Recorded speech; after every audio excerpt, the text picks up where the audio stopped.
Do it. Do it now. Get to the chopper. What we do, Batman? Chase the villain or save the boy? Your heart is weak. That's why this day is mine. We're gonna talk about comics from Devil's Due. It's something you wondered if Talking Joe would ever do. I guess we'll explain it all to you. Gonna take some time to read the books we've never read. Oh. Hey, nonny, it's me, Mark. I'm dialing in from medieval times to present to you Talking Joe, the best and longest running dedicated G.I.Joe comics podcast. It's the comics podcast all about G.I. Joe. If you're new to the show, you can find out the details over on the website, which is talkingjoe.co.uk. We're continuing our look at the DIsavowed era today with the Wraith story, the backups from issues 31, 32, and 33 from Devil's Due in 2004.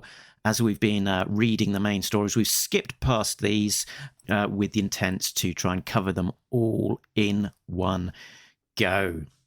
And joining me on this look back, G.I.J. Gorder. Howdy, Joe fans. And out of order today, it's a real American Tim Finn. Hello, fans, and hello, Mark. And hello, listeners. Was that a little bit uncanny, me introducing you in a different order to the way I normally do it? I wanted to make a jocking toe reference from the syllables that you transposed earlier, but I couldn't figure out how. Hate that when there's a joke right there. Oh, there's a joke, but it's okay. It wasn't a great one. But we've talked about before how important consistency is, so that's fine. We're dads. We like bad jokes. Sometimes when you have us talk about the covers, sometimes you toss to me, and sometimes you toss to Jay. So there's a little bit of I wouldn't say inconsistent variety. There's some variety on the format of the show. I've got to keep you on your toes. Sometimes, the episodes, they're two different arrangements for our jingle at the end, and I try and do one with the episodes about the IDW series with you, Mark, and I try and do the other with Jay. It's pretty subtle. Never mind. Cut this. I think we all do that probably. Like, there's probably little things that.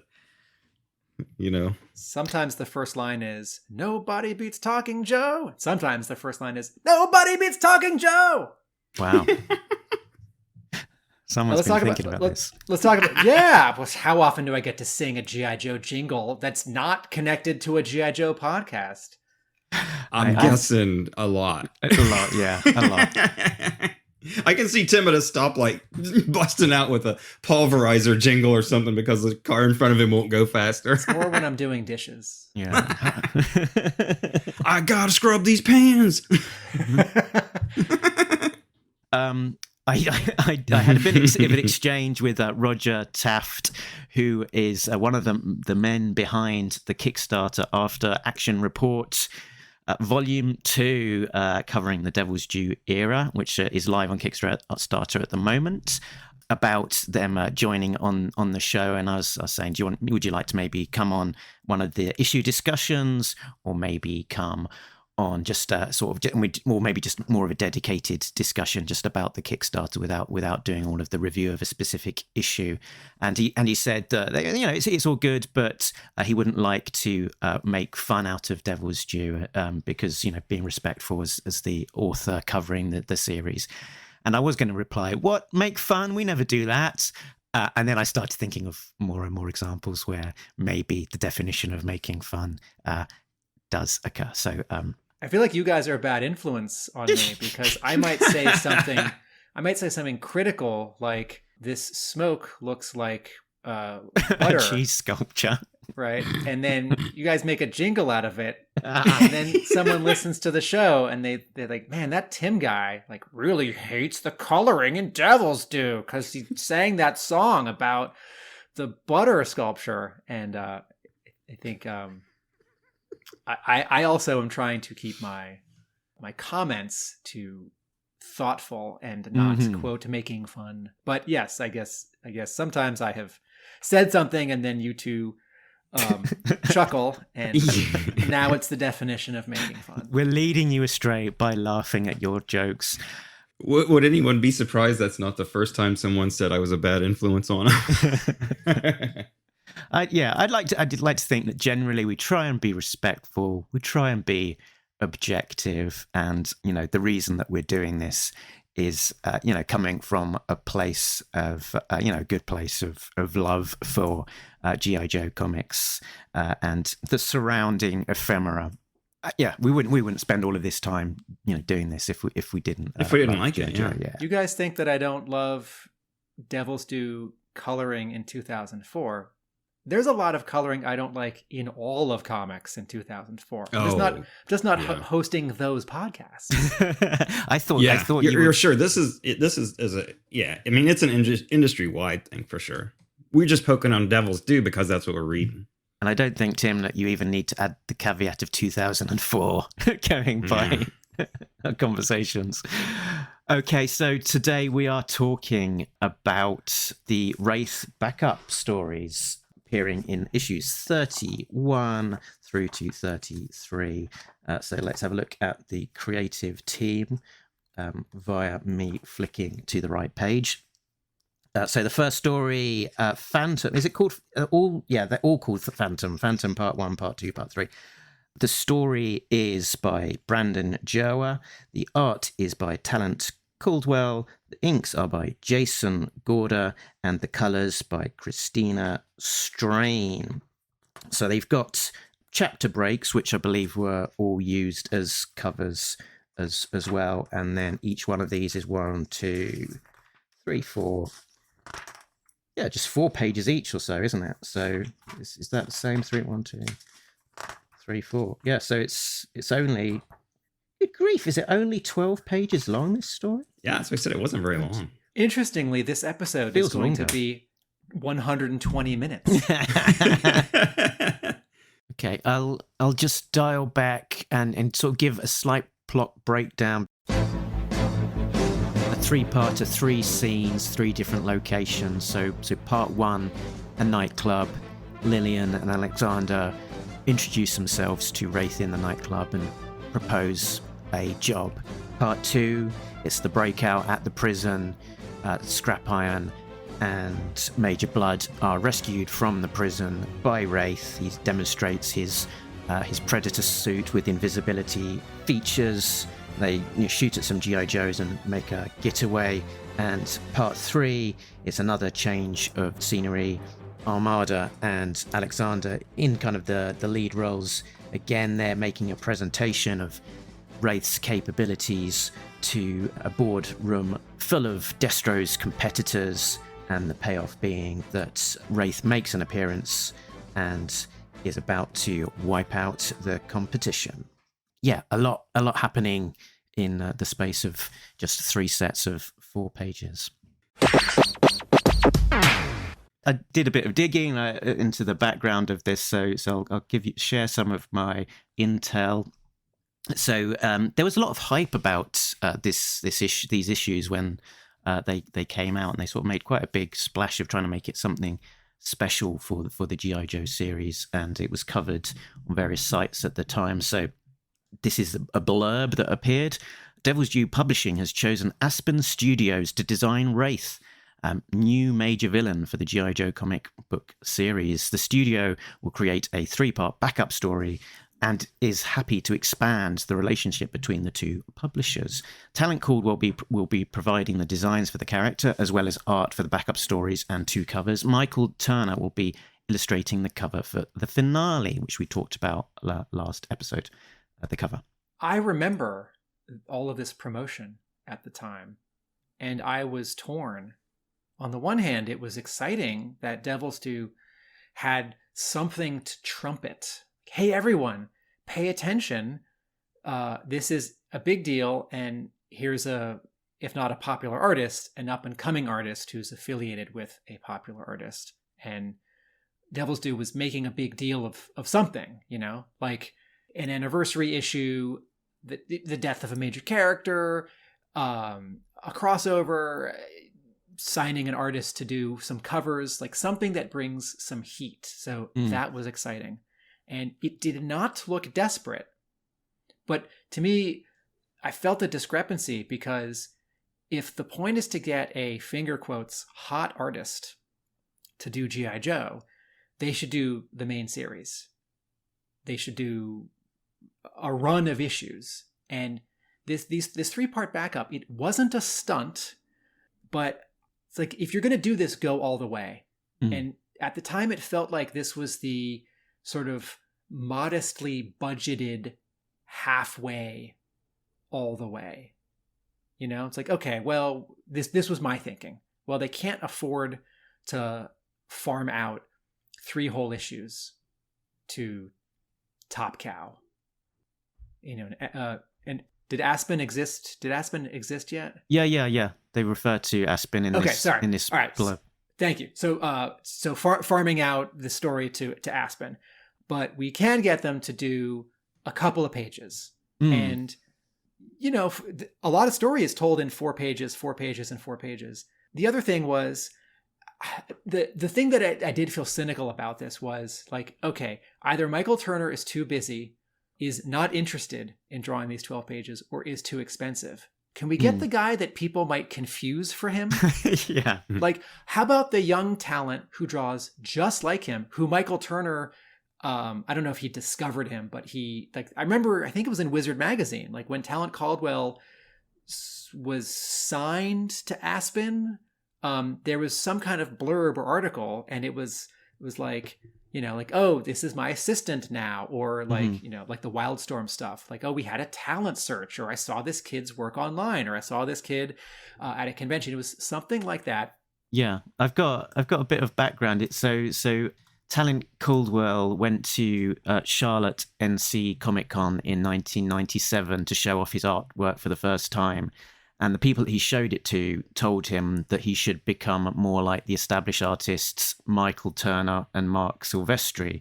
And he took the words to heart and sort of worked that into his style. So when he took a bit of a career tangent and did some music videos, he apparently worked on the music video for Destiny's Child Bugaboo as a dancer. But after that, he went back to drawing, and at Comic-Con, he was discovered by Michael Turner and also showed off his stuff to Mark Silvestri. And in January 2000, he started working as a professional artist, initially doing background work on Fathom, and then moving into more books by Top Cow. And then he joined Michael Turner when he formed Aspen Comics. Okay, thank you. That's what I was 1/3 misremembering. So my feeling at the time was, if you're going to do this, do a whole issue, do a whole run of issues, do a side miniseries, get Michael Turner. Talent Caldwell is talented, and he's a fun fit for this story. But cynically, it felt like, let's get the guy who draws just like Michael Turner because he's less expensive, or he's available, and people won't know the difference. And particularly if the sort of press release was like, Michael Turner's company is going to work on this G.I. Joe thing. It's like, oh, is Michael Turner drawing it? No, but not. It's whispered, like, no, the other guy, the new guy, is going to draw it. You know, like, you're reading Marvel's original Infinity Gauntlet, and you're thinking, oh, George Perez. But George Perez overbooked that summer because he was drawing a Marvel event and a DC event. And I think sometimes we forget George Perez didn't draw the second half of the Infinity Gauntlet. Ron Lim I didn't did. forget. Right, yeah. And it's quite handsome. It's quite handsome. It gets the job done. It's Lim's best work. But it's not George Perez. But it's not George Perez. And also, like, that was in progress, so they needed to get someone. This wasn't like, oh, we're planning something for later. So I've always had mixed feelings, knowing that we were going to eventually get to this story on the podcast. I was interested to finally read it because Talent Caldwell stuff is a certain kind of hot and fun and sexy and flashy. But I still remember those feelings of like, no, you're doing it wrong from 2004. Okay, so yeah, in this same blurb, they talk a little bit about where this character came from. So as I hear it, from Brandon's previous interviews, he sort of came up with the idea and was just going to, talk to Josh Blaylock about including this new character in the book, and he thought, no, don't just include him. Let's make it into a whole thing. So he thought it might make a bit of a splash and get some new readers on the book. So Josh Blaylock says, Brandon pitched this character to us over a year ago, and we've just been waiting for the right time. By bringing the Aspen guys on board, we're sure to have a hit on our hands and create a character that will be around for years to come. It's gonna rock. And when asked about working on this project, Talent Caldwell said, it's really exciting to be working on the project. I've always been a huge Joe fan, and being asked to design a new major character like this is really flattering. I've been wanting to do some work on G.I. Joe for a while, and this special story wound up being the perfect fit. It's been a lot of fun, and I hope everyone enjoys what we have in store for them. I found another creator quote as well, which I'll just cap this creator section on. Tim Seeley says about working on G.I. Joe, so far, Wraith isn't my favorite. Damn you, Talent Caldwell, and your detailed costumes. Because there's a lot of, we've talked about it before. There's certain costumes that have got a lot of detail going on. And when it's being drawn by someone who's not the creator, maybe just doesn't sing in the way that they originally did. So the likes of some of those designs from Brian Hitch in the Ultimates and those kind of things, when there's a lot of detail going on there, and it's being done by an artist who doesn't play in that same style, it looks just a little bit different. I thought the art in this was pretty good. I'm not real familiar with Talent Caldwell's work because I haven't. I think I have the Fathom stuff, but honestly, I've never read it. Well, other than maybe just skimming through it. So I'm not. I can't think of anything else of his that I've read really. I'm familiar with the name because he's been around for a while, but I thought the art was pretty good. It's hampered again as usual by the C word, but it tells the story, and there are some really good panels. Again, the coloring is kind of screwy because, and this is where it does affect the story for me in a way other than just that's not nice to look at. In the very first page, when Alexander and Armada, they call her in here, go into the dance, the nightclub or whatever it is, her hair looks like it's blonde, and she looks like a blonde white girl, and she looks like that throughout this whole thing, and that's not the way that she was presented at all before. Wasn't she a person of color? Yeah, I mean, I don't know whether it's the lights, but her hair and stuff, especially that first panel, she looks like a, cheerleader or something. I'm like, I think it's I think the highlights go too far from the like dance club ceiling lights. Yeah, it's like sort of that ultraviolet kind of black light kind of stuff. Maybe maybe they're trying to do that. Of the color just acts a little bit weird in that ultraviolet. Yeah, it could be because the other girl's hair is real wacky looking too. But that's the thing. It just kind of threw me because I was like, well, who is this? And then she says Alexander, I think, and I'm like, oh, okay, well this is Alexander and Lillian, and I was like, why does she look so different? But I do like this. I really do like just this whole setup of Destro's son and Lillian, this character, going into this place to recruit this guy.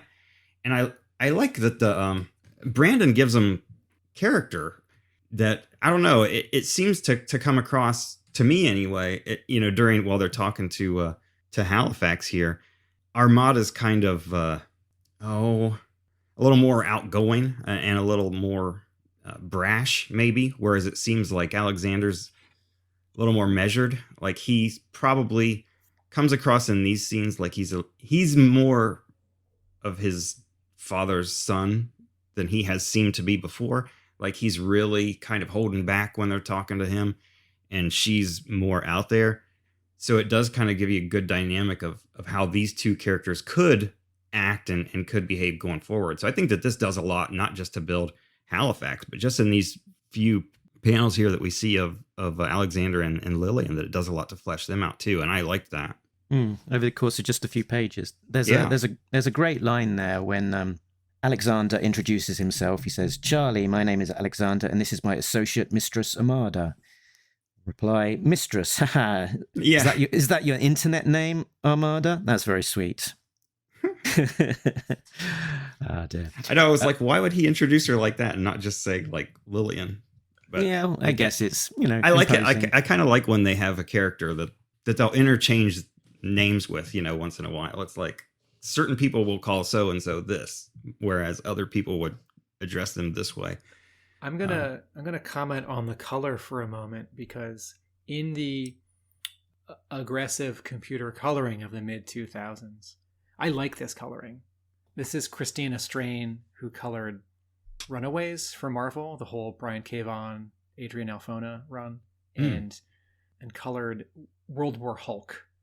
And it is in many ways similar to the color that happens by Jeremy Roberts in these issues, the non-backup, the main story, or I guess Brett R. Smith and Jeremy Roberts. Subtly, there is a better job of separating elements, character from character, foreground from background, and scene to scene. And though there are a lot of gradients and effects, there is less. They are much less arbitrary, and so it is busy and it is aggressive, but it is smarter. It is applied more smartly. So I do like it, and I don't have a problem with it. I like this color artist, and I like her work. I just think it looks dark, like it's printed dark. You know what I mean? Like if you put this in Photoshop and just adjusted the level or the brightness, it would do a lot toward bringing out the clarity. In part 2, on page, that's what I'm looking at right now. On the where final they're page, busting out of the prison. On the final page of part 2, once they're outside in daylight, I think that's totally fine. Mm-hmm. Oh, your comment about sort of not knowing who's who on the first page, I think a lot of that is also down to seeing the younger Destro and Armada out of costume.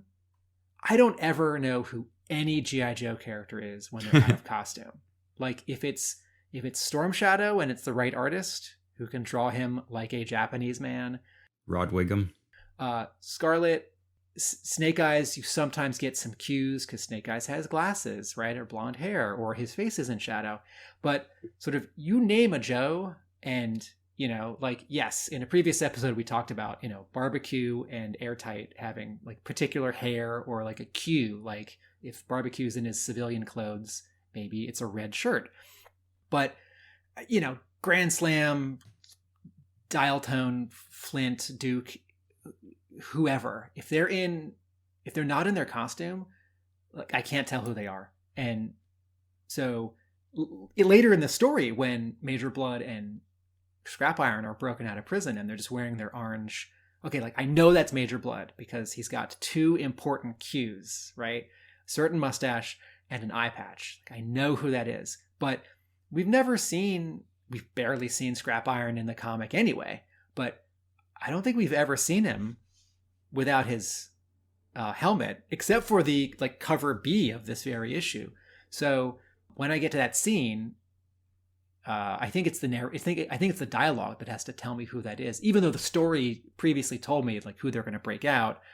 So anyway, in terms of the art, Talent Caldwell, this is a thankless job because Jerwa is cramming a lot into just 4 or 5 pages, and Caldwell pulls it off, and he manages to draw, people and some weapons and tech, this complex Wraith costume. But Talent Caldwell is doing the thing that Michael Turner does, which is the thing that Mark Silvestri was doing at the time, which a famous comics writer described to me as, quote, shiny girl. This writer said to me, there's that like modern shiny girl style.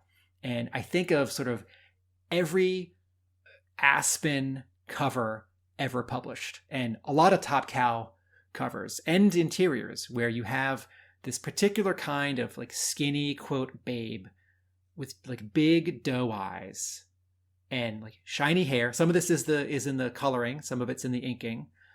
Shiny hair and like often a lot of skin and poses that are a little bit like how female models pose in, you know, like swimsuit photography, as opposed to how a like actual superhero or soldier or male character in that same comic would pose. And they're a little tall and they're a little or a lot skinny. So if Caldwell's doing, if he's I don't want to say aping, if he's taking on an affect of Michael Turner style, and Michael Turner already like is drawing.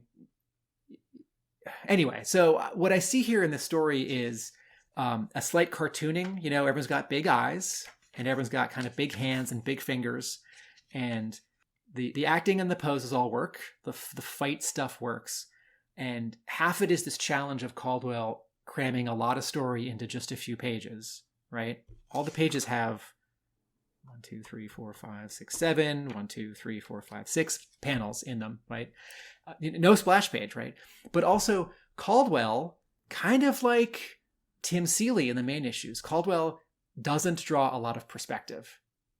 He draws a little bit of 2-point perspective, but he's avoiding 3-point perspective at all times. And there are a lot of straight on shots, and it's never unclear, but it's often not as dramatic or as exciting as it could be. And a little bit of it feels like this thing where he composes for the character in the foreground and then figures out the background as an afterthought. And I don't think that's how you should draw comics, because you are framing panels and you're framing pages and you're staging a scene. So it's exciting that a quote hot artist did this story. And the story, I like the story. I like Jerwa's script, and I like the information that gets imparted and the character movement and the introduction of Wraith. And I used to think I hated Wraith because I was bitter about Aspen doing this backup story, and then like the Devil's Due made a new character, and then it became an action figure, and I thought, no, don't sanctify Devil's Due for these comics I don't like. But I wasn't. I hated him because Larry didn't create him.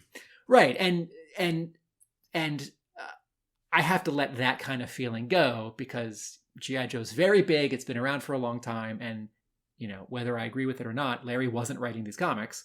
So I think Caldwell does a good job. And I think he manages the story well. But as an example, on the second to last page of part 2, there's a really big panel, the first panel, where it's sort of the reveal of Wraith. It's not a pinup, it's not a splash page, but it sure wants to be. And it's a really big panel. And then the two Joes react. And then there's this very small panel, which is clear, but is really small, where Wraith shoots the 3 Joes. And then the next panel... That should have been the bigger panel.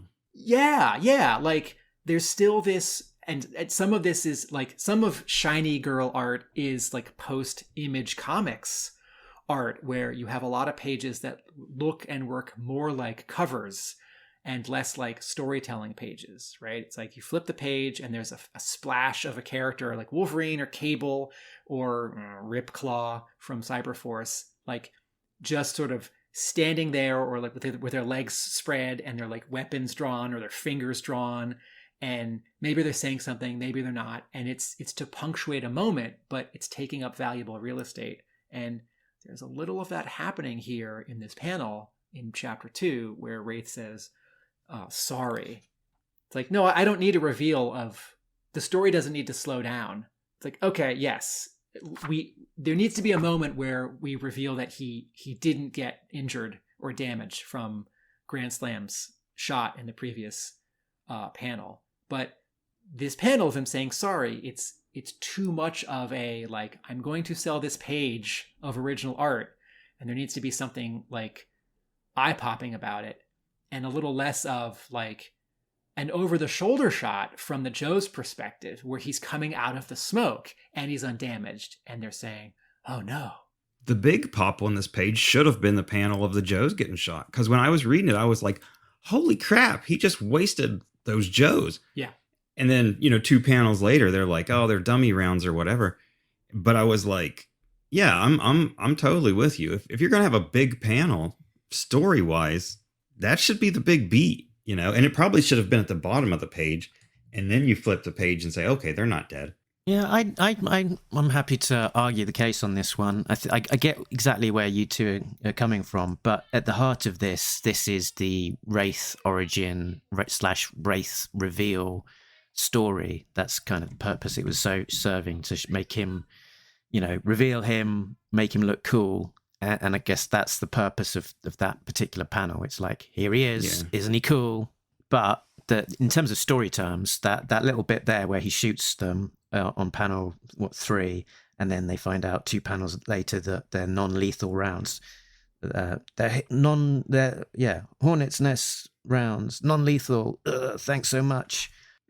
And that's a little slight bugbear with me that it happens in G.I. Joe, it happens elsewhere, but it's the named characters, for whatever reason, get taken out with non-lethal means, but the anonymous guards are just wiped out. Yeah, if those weren't Joes, they'd have just been killed. It says 80% of the guards are already dead. And in the last page of the first part, it shows him on the initial kind of prison break-in, and they're getting, shot to the back of the head with a silencer or something. Mm-hmm. I don't know why it is that they're letting off the Joes quite so much here. It's a good point. I have another example of Caldwell's storytelling leaning too much towards sort of pin up and not enough towards storytelling, and it's the second to last page of the whole story. So in chapter 3, the second to last page, the top panel, Armada in 3 boxes is narrating how deadly Wraith is, and the panel shows Wraith holding something big, I don't know what it is, and fighting 1, 2, 3, 4, 5 sort of anonymous soldiers that are all in green, and you can't see any of their hands.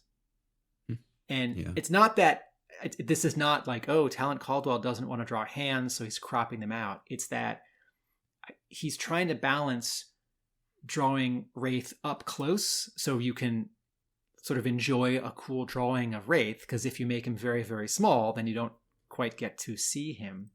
But if he's single-handedly taking out all these soldiers with something big and heavy, if there are supposed to be other soldiers that are unconscious or dead lying all around here, if they are desperate and their weapons have been knocked out of their hands, if they're holding weapons and their weapons are ineffective, the camera, quote unquote, needs to pull back 5 or 10 feet so we can actually see what they're doing. Like, are they holding weapons and firing at him? Are they holding weapons and they're all smoking because they're out of rounds? Did they drop their weapons? So again, it's not that he doesn't want to draw hands. I think he does want to draw hands. There are lots of hands in the story. But in terms of storytelling, the camera needs to pull back to show more of the space and more of the arrangement of where characters are in relation to each other and what is this thing that Wraith is holding. And this is a general comment I have on a lot of comic artists in the last 30 years who lean more towards drawing the exciting, hot, sexy thing and less the like nuts and bolts storytelling logic thing, and or they're new and they aren't as confident in drawing environments, perspective, and backgrounds. And I need to know more of sort of where these characters are, like in relation to each other in that panel. And yes, I'm spending a whole 3 minutes talking about one panel in this very, very short story, but to me it perfectly encapsulates a new artist's weakness. And as exciting as it is to have a hot new guy drawing this G.I. Joe backup, I'm always leery when someone new draws my favorite book because they may not be quite ready for prime time. I think that page as a whole just looks really rushed. But let me go back, since we're talking about Caldwell. Let's look at the last page of the second chapter where they've shot the Joes, and then the third panel. I love this page. The more I look at this, there's so much about this page that I like. There's only two things I really don't like. 1, 2, 3, 4. The fourth panel, I think the girl's face and neck is a little off, but that's minor. in the very last panel, I'd have pulled the camera back so we'd have seen the entire vehicle and, you know, a little more. But there's a lot of little subtle things in here that work really, really well. I love panel 3, just her body language and her pose. I think a couple episodes ago, Tim talked about contrapposto, and it doesn't really fit here, but if you can see her spine is twisting. She's kind of half in the truck or whatever it is, and twisting and turning back to him. And almost certainly he used photo reference for this. But either way, I mean, it looks good. And then once you're inside the vehicle, yeah, they're all kind of, you know, 1-point perspective, but you're in a car. So, you know, the way he's got the characters work, the perspective in that the 4th panel, it all works really well. Wraith looks like he's just about the right size away from her. You can tell that he's in the passenger seat. She's in the driver's seat. Move to the next panel. Those two are clearly in the back seat. I love how Major Blood's head is tilted just a little bit and his eye is pointing forward. You can tell he's kind of like, you know, who are you? His body language says, I'm a little suspicious. Wraith is sitting there and he's just looking back with his eyes. And it's like, that all works so well for me. This page is great. I'm just sitting here staring at this. It's really, really, really big on it. Kudos to Caldwell for his body language and little things like where's the eyes pointing, you know, and just that tilt of Major Blood's head. All of it worked really well. I have a comment about the inking, and it's less about Jason Gorder, who inks this specific story, and more about what I'll call the post Danny Miki inking style in all comics. But I guess my sort of representation, my example is going to be the first page of the 2nd chapter, the 3rd panel, where Major Blood and Scrap Iron and Wraith are running, and Major Blood has a machine gun. The inking of his prison uniform, sort of the top part of it that's hanging down in his pants, and then you can see a little bit of it on the next page, the big panel with Wraith punching. Danny Miki, who did not ink the story, the earliest stuff I know that he was inking was Youngblood Strike File over Rob Liefeld in 92. It was the miniseries that came, well, I'd say after the original Youngblood miniseries, but I don't think the original Youngblood miniseries had finished yet. And Miki has it finished yet? Up. Now? Yes, it is. In fact, it has been rewritten and recolored and published as a hardcover, but even that's like 12 years ago. Danny Miki has inked some Liefeld and some Top Cow and I think some Spawn at Image, and inked a lot of Marvel, and has inked a little bit of DC in the last few years. He's done a lot of stuff with Joe Quesada. He did the Father miniseries, I think, with Quesada, didn't he? Yeah. And when I see his inking, I see like the thinnest lines possible. Like he's inking everything with a micron pen. And it's amazing because printing has gotten so good that you can do that, right? If you inked with such a thin line in the 80s, and, you know, comics were printed with plastic plates on newsprint, some of those lines just wouldn't show up, you know? Like you look at Arthur Adams, all of his like X-Men annuals in the 80s, and you can see like the limits of printing technology. You know, there's so much more detail in that than, you know, like a John Buscema or a, you know, Jack Kirby or a Steve Ditko, you know, whatever, like sort of house style Marvel 60s, 70s, 80s.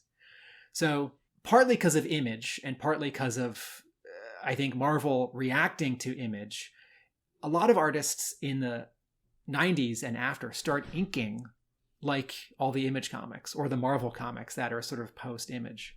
And in these two panels that I'm pointing out here, what I see is this like micron pen approach where there's a very, very thin line that gets a little thicker, and then there's a tiny, tiny gap, like a millimeter, and then a dot.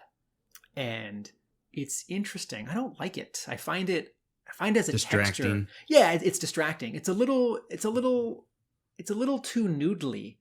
It's almost like McFarlane's inks. I mean, McFarlane or Capullo, when you look at like when he first started working on Spawn, it just, I mean, McFarlane was really detailed before, but a lot of that stuff to me just is over inked. I mean, like you said, there's just so much little, like you said, line, dot, dot, why is there a line and then a dot, or there's just, why'd you break that line? It's like, there's more variation than there needs to be. That's me doing it in a sentence.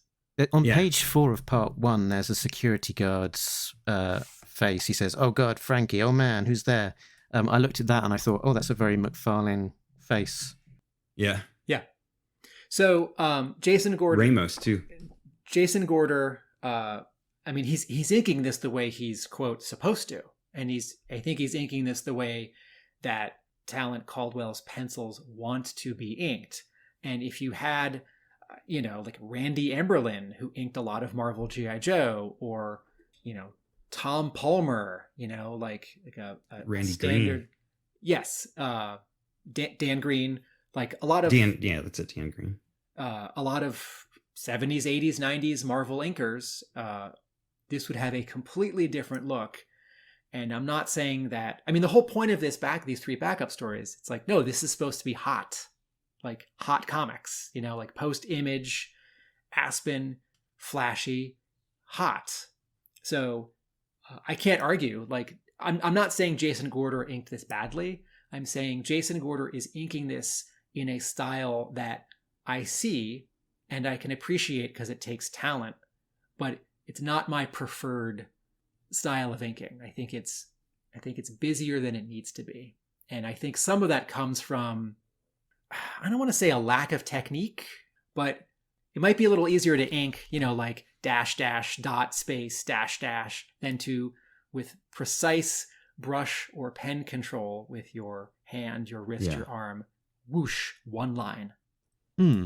I spy with my little eye. I've got a sort of semi-I spy. It's a sort of behind the scenes story. Page 1, the Alexander and Lillian walk into a bar.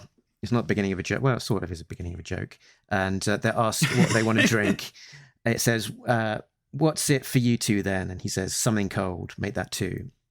But this in the first iteration of this script, apparently Jerwa wanted them to go into the bar and order lambic, very specifically. He thought it was a cool drink, whatever. But in the editing process, Josh Blaylock said to him, "Don't have that. No one's heard of that." And Jerwa replied, "So there's an invisibility suit in this story being introduced, but it's his drink choice that you find unbelievable."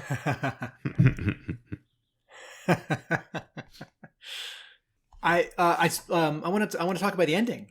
Okay, the ending. So one more frown at Talent Caldwell's storytelling. Last frown, Tim. These 4 last frowns at the bar, please. All right, the last last call for frowns. the last 2 pages of the whole story in chapter 3, Caldwell introduces these 4 people who Armada is presenting Wraith to. Like she's gonna, sell the tech or something like that. And these 4 people are, I don't know, sitting at a table. Caldwell doesn't draw the table, right? Because the camera's in too close and it's too close. Straight on. And then on the final page, the next page, Blood comes in the doorway. We're looking past Destro, younger Destro and Armada. And then we see again 2 of these 4 international people who are maybe going to buy the technology. And Caldwell has the camera very close to them and straight on. And there's no backs of their seats. There's no table. So I think they're at a table because it feels like the logic of the scene. And then in the smallest panel possible on this page, yes, he does show it, but this doesn't break the story, but it makes me work for the story. And reading comics like this should be sort of effortless. Like the information should all be presented for me. I do think, okay, so then to a nice thing, I think this final bit, right, where Armada says, "We also felt you deserve to know exactly who killed you because no one else ever will." That's cool. That's a fun, mean, pessimistic, villainous turn for this ending. And ending a 12-page story is hard because there's so little real estate to establish a lot of characters and cover ground. And then you have this slightly bigger panel of Wraith, but Caldwell is so close in, I can't see Wraith's hands. So I don't actually know if he's holding guns or like, I don't know, like a giant like tool or a drill or like 2 cylinders. Like, yes, clearly the logic of this story panel is that he's about to shoot them or chop them up or smash them or something. But let's pretend, everyone, that Wraith could, I don't know, shoot blades out of his wrists. It's not like that's on the cover of this very issue. So that's certainly not it. Like, if this was like a Wolverine or a Sabretooth story, Wolverine to turn to evil, this is the panel where Wolverine isn't just cropped at the wrist, but he like holds his hand up and his claws pop out, and the sound effect is like snicked, right? Yeah, you're going to see the weapon. And then, right, so again, whether or not Wraith is doing it with guns or with blades or like fists, if it's fists, then the second to last panel should be his fists like out. 2 dukes. Yeah. And then the final panel, they should be like closer up, like, put up your dukes, like I'm going to punch you. And then lastly, I know it hasn't been established in the story and how his costume works, and this may be too much like Megatron ending a season 1 episode of Transformers from 1984, but I kind of feel like this final panel, Wraith's eyes should be glowing red, because what if there was blood splashed on his helmet? Watchmen style blood splatter on the eye. Whichever it is, there isn't enough of a change from the second to last panel to the last panel. Like, if this was a movie, you'd have a sound effect or like a musical sting, and since this is a comic book, you could have a sound effect like snicked or blam or yeah or no. Yeah, anything. But instead, the change from the second to last panel to the final panel is underwritten and underdrawn. So I like the ending to this story, but it stumbles in the final panel because it's like, wait, is this like the close up on his eyes and he's starting to regret that he's a killer? Should he be frowning? should the lenses of his circular eyes like have an angle so he's frowning? Or it's like a menacing close up of the eye, just like in that episode of The Simpsons where they go to Australia, and I think there's a close up of a menacing koala. I'm pretty sure that what you're right, but like surely what you're describing has a little musical sting.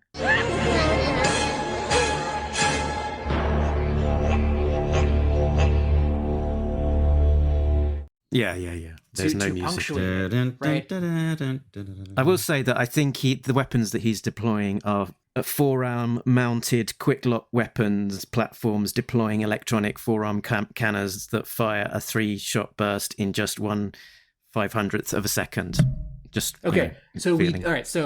Listeners, Mark's referring to the previous page where we see a close-up of Wraith's wrists as Armada is describing to these 4 investors, right? But in terms of continuity, the wrist gun that Caldwell draws on the second to last page doesn't quite look like the wrist guns on the last page. They look bigger and less detailed. They look more like sort of a machine gun that he's holding than anyway. So these last couple pages, I think he spent a day or 2 at Extreme Studios.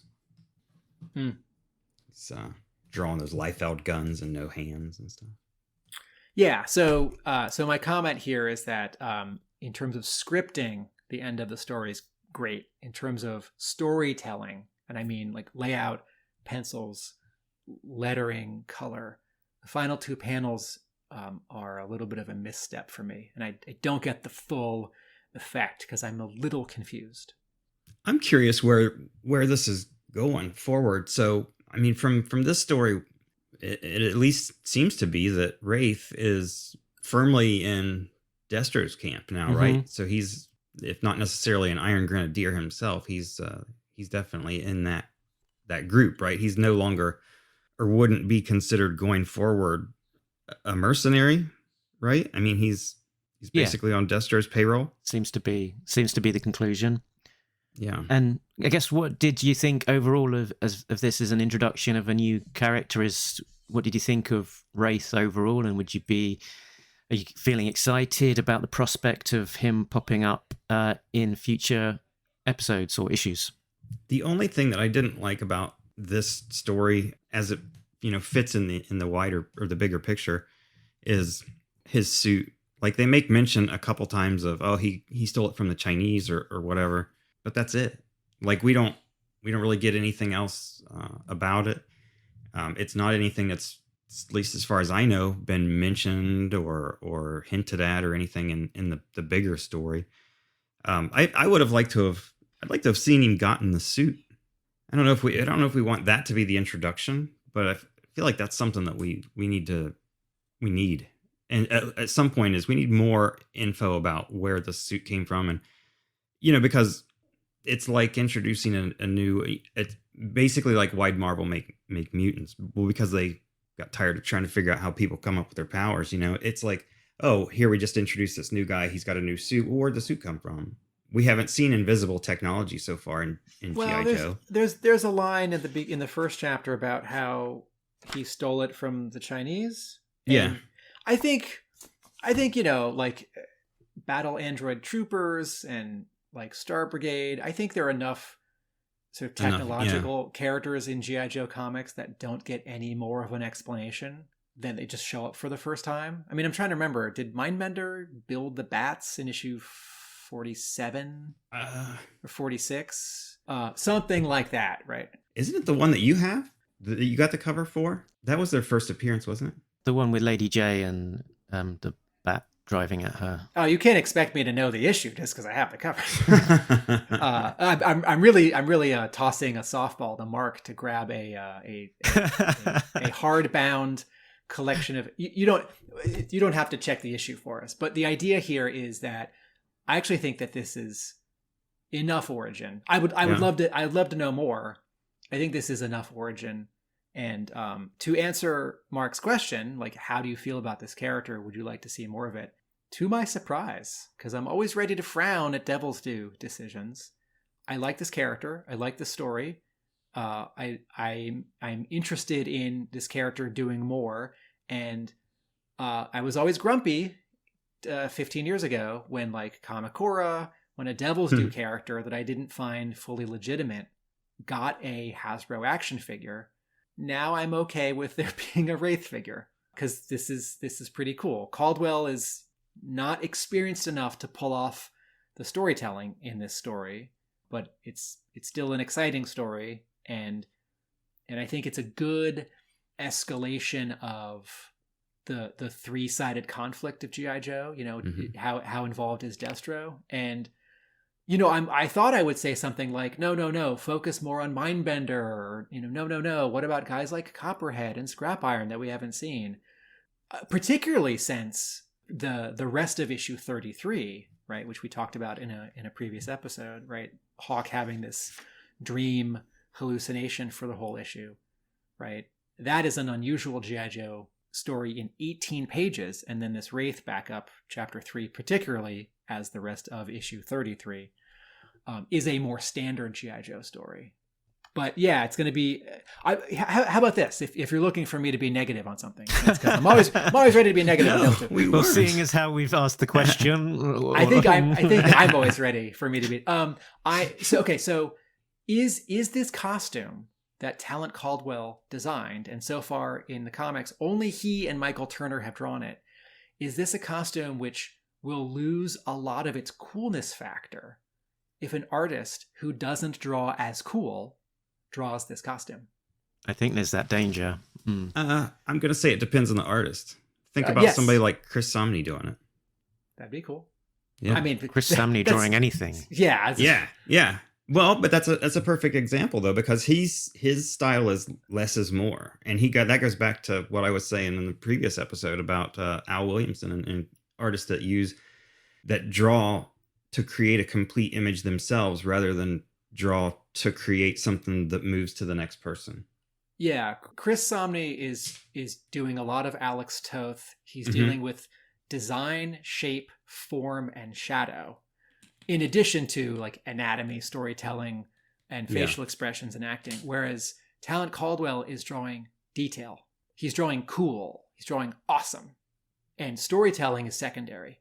And acting and perspective and backgrounds are secondary. It's I'm all for unfair comparisons. It's not a fair comparison. Chris Samnee is is a professional and a master, and at this point in his career, Caldwell is just starting. Yeah, and that's what we've always said about Seeley too. We bless him a lot, but we've also said that he's very, very new at this time, and it just comes down to really it's a Hasbro thing. It's like, shouldn't Hasbro have had the oversight to say, look, this is G.I. Joe. You need to get a guy that's ready, rather than, let's, put a new guy on here. We want the best looking book we can get. But I'm not going to fault Caldwell for that at all. Hell no. If I was given the chance, I'd have probably done it too, and it'd have looked much worse. It would have. Like I said, back when we talked about Blaylock getting the license in the first place, just the whole process and everything about how this all came together was just somebody being ballsy and taking the chance and doing it. And it's like, yeah, man, do it. Instead of sitting around and saying, I would have done it this way. He went for it. Whether we like the results or not. But we more or less do. So yeah. Something that would be fun, because a few times an artist drew G.I. Joe, and then many years later they drew G.I. Joe again. So, Rod Wiggum drew issues in the 30s, and then he came back for 116, 117, 118. And then, Steve Kurth drew the first 4 issues for Devil's Due, and I'm on record as saying I don't love them. But then he came back many years later and did some issues for IDW that showed tremendous improvement.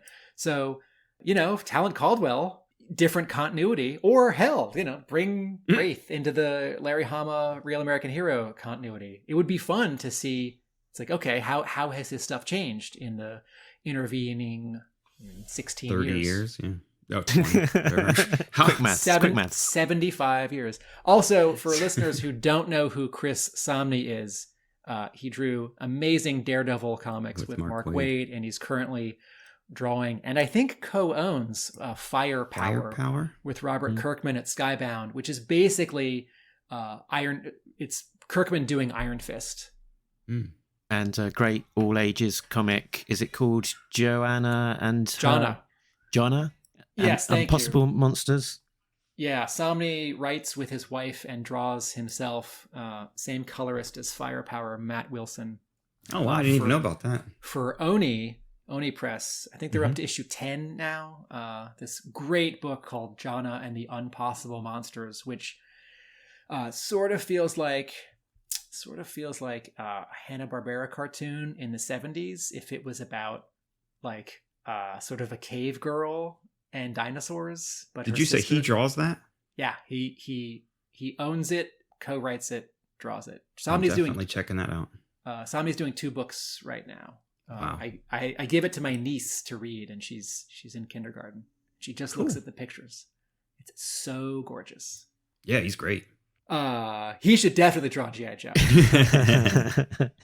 He's done a couple of limited commissions. There are a couple of examples out there online. I think there's a Firefly and a Major Blood, if I'm remembering correctly. I'll have to track those down out there. But check. Do a Google. They're out there. So, Mark, let's turn the question on you. I think you've read ahead from this story. Do you like Wraith? Do you want to see more? I'm a bit torn. I'm not sure. There's something that I can't quite put my finger on, Wraith, that makes me think, is that really G.I. Joe? Is it a bit somehow just slightly off what I would consider G.I. Joe? And I find it hard to put my finger on exactly what it's like the accelerator suits in the Rise of Cobra. Yeah. The technology is a step too far. Perhaps. Too much. It's like Joes don't need accelerator suits. They're Joes. There is a comics trope where you kind of introduce a character and they're super bad and they're the biggest badass ever, but then they join a wider team, and you can't have everyone being the biggest badass in the world ever. And they kind of just sort of the level of their threat just slowly diminishes and never quite lives up to sort of the original intent or the intro or whatever. I'm thinking of the likes of, is it Prometheus in Batman? Who I think doesn't look too off versus Wraith. First appeared in JLA. Yeah. Is this the Grant wiped Morrison out the character? whole team? Exactly. I was thinking in your concept there, I was thinking of Wolverine joining the X-Men. Wolverine is much deadlier and more interesting as a solo character, but with the X-Men you get all those good dynamics, but he's sure going to kill a lot less. Well, when you talked about putting all your badasses on one team, first thing that popped to mind for me was the X-Force team that they did a few years ago that had Wolverine and Psylocke and Archangel. Oh, and that was the whole point of the book, was just, these are the most violent characters and they're going to kill more people than in the other book. Yeah. Seriously, that's practically what they said in the advertising text. And it's like, okay. The Rick Remender. Yeah. Yeah. Uncanny X-Force. Yeah, but specifically that, I guess, that Prometheus example where introduced as the ultimate badass by Grant Morrison takes out the entire Justice League on his own, but then subsequent appearances using Batman's plans. Yeah, never quite living up to that same level of threat. I wonder if to what extent Wraith remains a threat as the story progresses, or whether they kind of forget about him, or he kind of disappears into the background. Well, I wonder, I have not read ahead, but I know that the series wraps up at issue 40-something, 42? 43, I think. And then relaunches with a slightly renewed focus. And so I'm going to guess we're not going to see much of Wraith, because the story is going to have to drop him. Whether Jerwa thinks he wrote himself into a corner or he needs to get back to the main stuff. But, sort of in the timeline, thinking back to our interview with Jerwa, maybe I should say our first interview with Jerwa, because if someone's listening to this episode years later, we might have done a second and third by then. But at this point... We have done a second, Tim. Really? Yeah. Oh, yeah, right. Yeah. Sorry. We did an interview. Brandon loved the abuse so much he came back for another round. No. He came back and we talked about a specific issue. Yes. Yeah. So he was a guest twice. I think of the first one as really a meaty interview. But looking on the inside back cover of this third issue of the Fantom backup story, it is an ad for G.I. Joe Reloaded #7.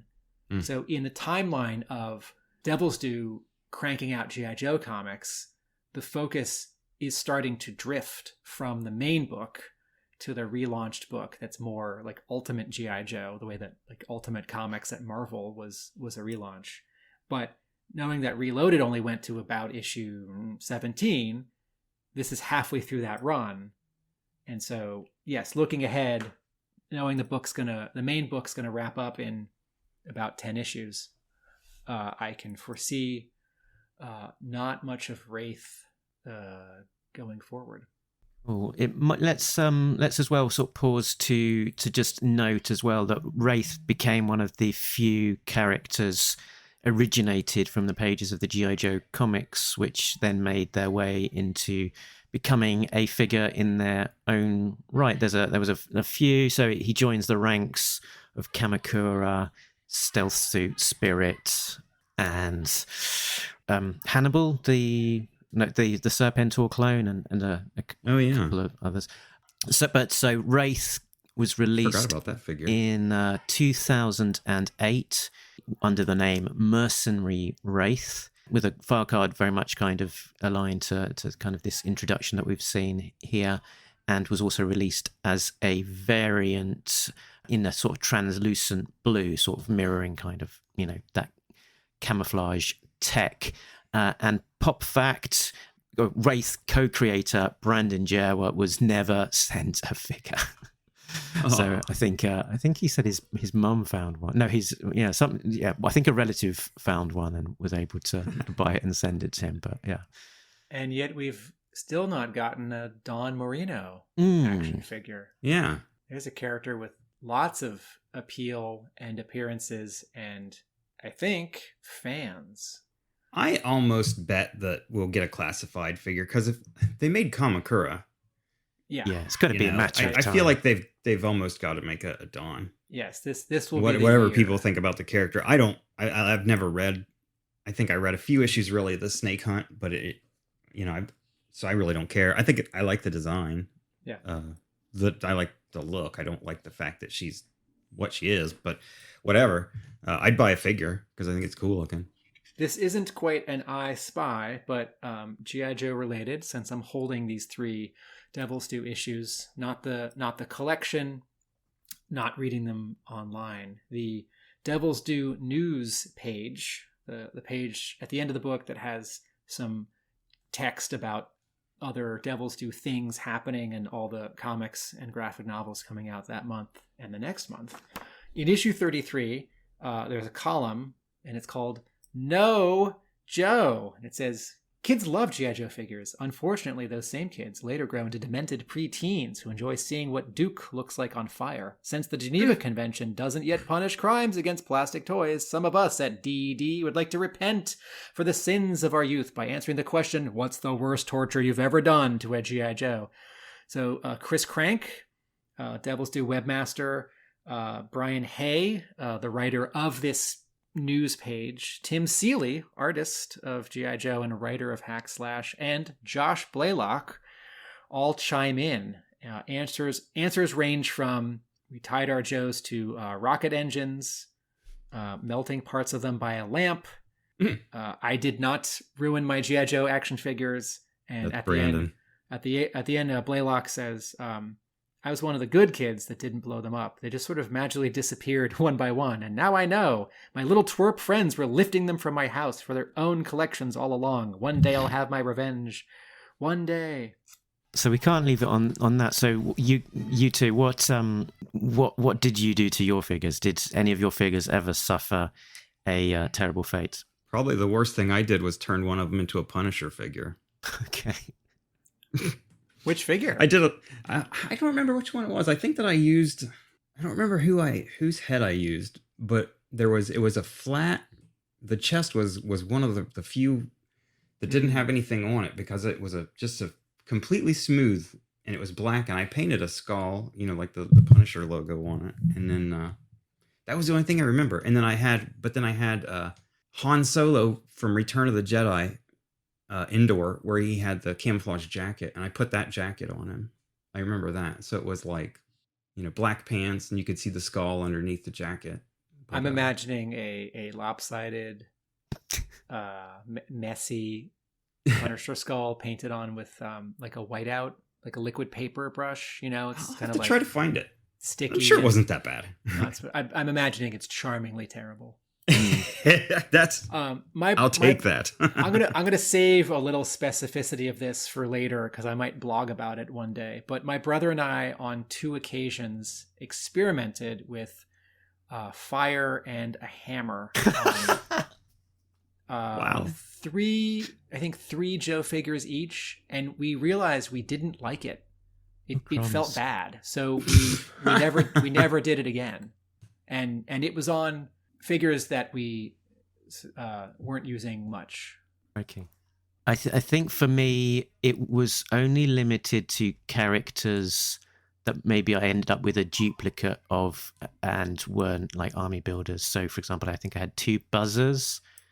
And so I thought it'd be interesting to try and create a different character out of one of those buzzers. And we had some Playmobil characters, which came as a kind of design your own character set. So it came with like these special permanent markers, which were for drawing on plastic.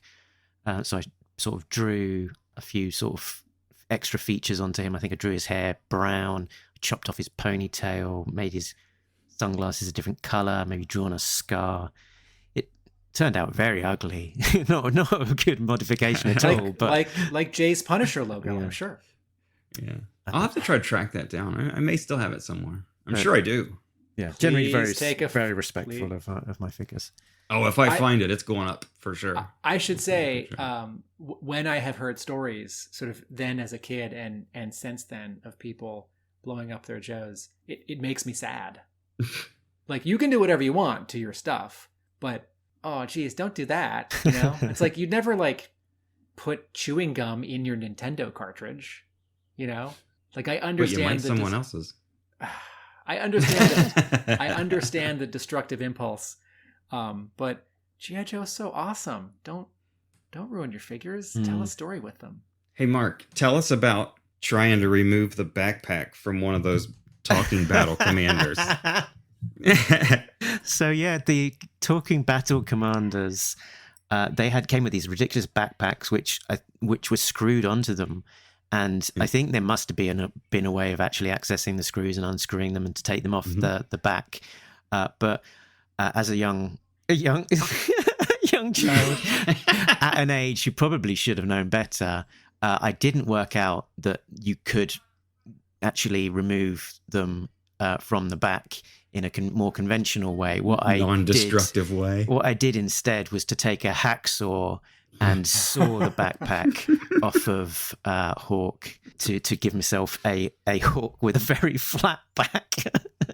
Yeah. And I think the backpack was largely intact. I think it was probably still usable. But I think we ended up putting a coat on that figure most of the time whenever we used it. Peter mentioned that on Facebook. I thought it was funny. At the moment, I'm blanking on Hawk's dialogue, but sometimes I think of Stalker's dialogue. Blitz him! Blitz him! Blitz him! Eat like Cobra! Eat like Cobra! Blitz him! Let's party! All right. Let's party indeed. Party on, Hawk. Okay, I think we're done with talking about this story now. Do we score this? Is it fair to score it? I think we score it. Joe, cola, nut, grape, soda. It's Joe-age time. This is difficult. What, Tim? You go first. 5. It's good. The story is good. The art is exciting. The storytelling isn't there yet. It's all a little rushed and cramped, but it's different, and it introduces a character in an interesting way, and Jerwa makes great use of so few pages. So not a 5 with a frown, but a 5. Okay, I'll go in 6.5. It's fine. Yeah, the art's quite pleasing in parts. Maybe it's not necessarily the style that I'm naturally drawn towards. They do an awful lot in the 3 sets of 4 pages that they have, and I'm interested to see what they do with Wraith next. There you go. Jay? 6.5 is a good rating. I was bordering between 6 and 7, but I gave the last issue, or issue 33, a 7. It was more focused on the Joes, and it was a different feel. This I really liked. I really did. But I think 6. Oh hell, let's go 7. Very good.